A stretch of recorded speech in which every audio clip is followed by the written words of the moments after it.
Now, also point-to-point routing eliminates unnecessary stops. And again, this is another strategy in helping move this dark number of vehicles around roadways to actually help us with the issues of traffic planning and lighting, but also with the addition of new roads, induced traffic utilization. We still have to come up with more and more ways to diversify and distribute mobility systems around our cities, our municipalities. Scalable micro infrastructure can help with these growth issues. We have spent a lot of time focusing on electric vehicles, shared mobility, autonomous vehicles, and certainly now flying cars.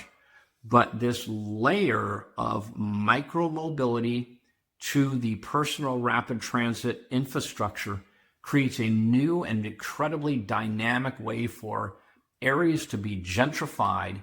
And when you are inviting people to, quote, park your car and get out and go for a ride, that there's actually large areas, 1, 2, 3 mile corridors, entertainment venues, retail areas, new gentrified urban corridors that allow people to get out of their car and now have the options of having a scooter for some people. The new electric rickshaws, the 3-wheel rickshaws, whether you're actually renting that or it's actually a ride, a paid ridership. Certainly group and mass transit will always have its place.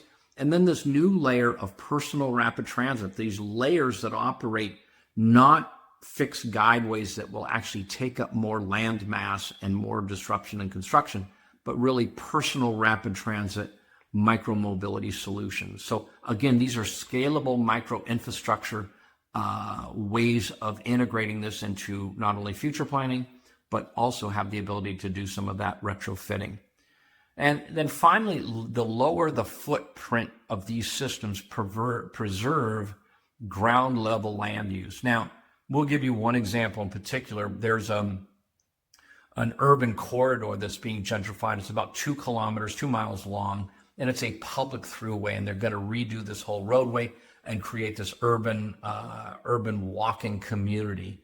Well, even within that area, at the north side of this area, and that's again a public roadway, but in the north side of this area, what you find is a very large area that is a privately held, commercially owned and managed entertainment district.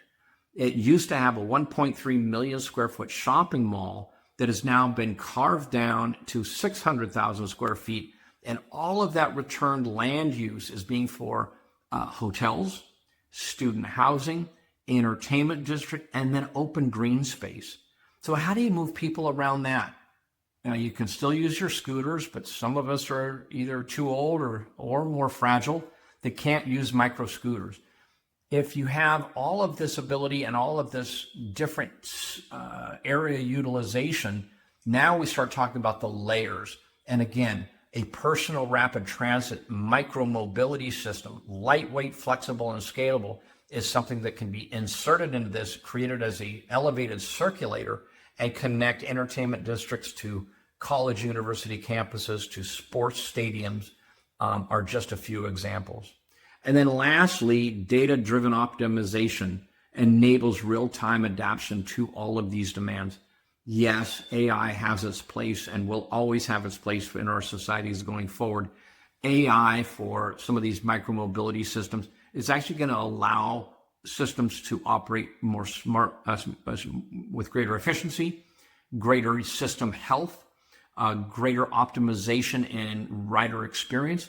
And so all of these data-driven solutions are simply going to feed what we now would refer to as a distributed mobility system that allows for systems to plan and actually operate differently. Now, whether that's future planning or retrofitting, again, these are all examples of the way society, cities, stakeholders, developers, investors, policymakers, government officials need to really take a look at how they are looking at their mobility systems, that they are forward planning rather than not planning effectively and having to do all the heavy cost of retrofitting going into the future.